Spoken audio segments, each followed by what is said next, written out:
अगर कोई हमारे हाथ से हमारी उँगलियाँ काटने की कोशिश करे या हमारी भुजाओं से हमारी हथेली काटने की कोशिश करे, तो किस तरह का कष्ट होगा आपको?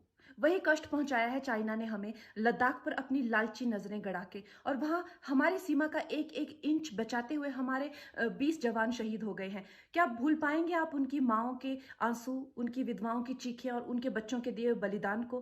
क्या ये सोचना ठीक है कि सेनाओं का जो सरहदों पे जो युद्ध होता है, वो सिर्फ़ सेनाओं का होता है, वो सिर्फ़ सरकार का होता है? क्या उसमें हमारा कोई योगदान नहीं है? क्या हम भूल गए वो वक़्त जब महात्मा गांधी जी ने कहा था, अगर अंग्रेज़ों की रीढ़ तोड़नी है भारत में, तो उनके बनाए हुए हर उत्पादन का बहिष्कार करना पड़ेगा।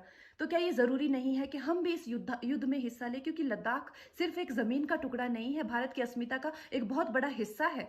भारत की हथेली है, हम उसे किसी तरह से इस दुश्मनों के उनके गंदे इरादों में सफल नहीं होने दे सकते। तो क्या हम लोगों को इसमें हिस्सा नहीं लेना चाहिए कि जो चाइनीज़ जितनी भी गुड्स हैं, जितने भी उनके प्रोडक्ट्स हैं, जिन जिन भी कंपनीज़ में उन्होंने इन्वेस्ट किया हुआ है, उनसे उनको रिटर्न्स आते हैं, रेवेन्यूज़ आते हैं, ऑर्गेनाइज़ेशंस हैं, उन सब का बहिष्कार करें, ताकि वो उस संपत्ति से जो यहाँ से इंडिया से इकट्ठी करके जाते हैं, उस संपत्ति से हथियार खरीद के हमारे सैनिकों के सीने छन्नी करते हैं। तो क्या हम उन इस युद्ध में हम चाइना का साथ दे सकते हैं? आप बताइए।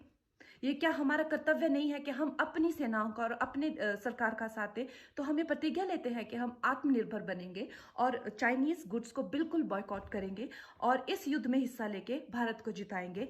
जय हिंद।